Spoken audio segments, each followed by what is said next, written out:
नमस्कार दोस्तों, स्वागत है आपका हमारे इस चैनल पे। अगला लेख है जो कि पायनियर अखबार में छपा है।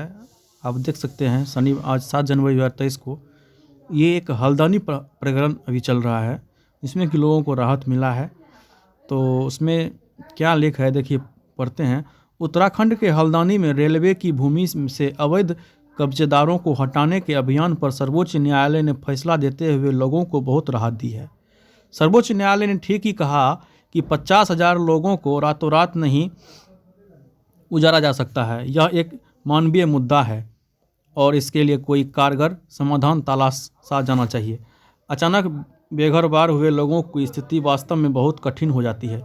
सर्वोच्च न्यायालय ने इस क्षेत्र में किसी निर्माण पर प्रतिबंध लगा दिया है तथा रेलवे व उत्तराखंड सरकार ने इस मामले में जवाब दाखिल करने को कहा है। इस मामले में दोनों पक्ष जवाब देंगे, लेकिन आदर्श रूप से जवाब न केवल अवैध कब्जे के हालिया मामले में बल्कि रेलवे व राज्य सरकार की उन सभी जमीनों के संबंध में आना चाहिए जिन पर अवैध कब्जे हुए हैं। वास्तव में केंद्र सरकार को ऐसी व्यवस्था बनानी चाहिए जिससे पहले स्थान पर सभी भूमियों को खाली कराया जाए। इसके साथ ही यह भी सुनिश्चित किया जाना चाहिए कि भविष्य में अवैध कब्जे न होने पाए।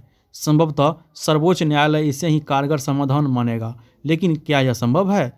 हाँ, यह संभव है, पर विडंबना है कि वर्तमान स्थिति अवैध कब्जों के लिए उपयुक्त बनी हुई है।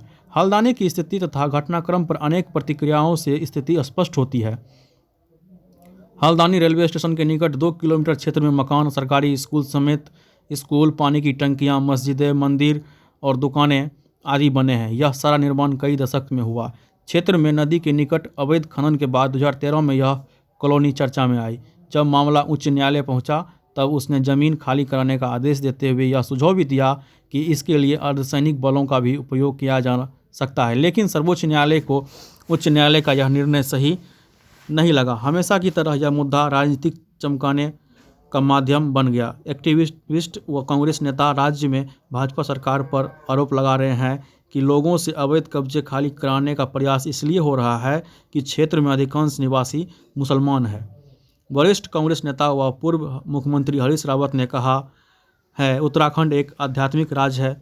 यदि बच्चों, गर्भवती महिलाओं, वृद्धों व महिलाओं समेत 50,000 लोगों को अपने घर खाली कर सड़क पर आने के लिए मजबूर किया गया तो यह बहुत दुख की बात होगी। लेकिन अब सर्वोच्च न्यायालय ने ज़मीन खाली कराने पर विराम लगा दिया है, तो क्या उनके या उनकी पार्टी के पास इसका कोई कारगर समाधान है? यह राजनीति की विडंबना है कि वह भावनाएं भड़काने के लिए खूब शोर शराबा मचाती है, लेकिन उसमें तर्क का कोई स्थान नहीं रहता है।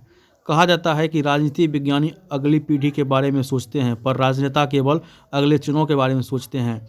अनेक भारतीय राजनेता तो अगले दिन ट्विटर ट्रेंड के बारे में ही सोचते हैं। अवैध कब्जे एक बड़ी समस्या है जिनका नतीजा हल्द्वानी की तरह पर्यावरण क्षरण, शहरी परिवेश में गिरावट, भ्रष्टाचार तथा राष्ट्रीय संसाधनों की बर्बादी के रूप में सामने आता है। इससे भी बुरी बात है कि सरकार व निजी ज़मीनों पर अवैध कब्जा गांवों, कस्बों व शहरों को भद्दा बना देता है। इसके साथ ही प्लॉटिंग, मुख्यतः कृषि भूमि का प्रयोग अवैध रूप से बदलकर बस्तियों तथा कथित अवैध कॉलोनियों बसाने का मुद्दा भी है। समय की आवश्यकता है कि प्रमुख राजनीतिक पार्टियों व अन्य पक्षों को शामिल कर एक समग्र नीति बनाई जाए।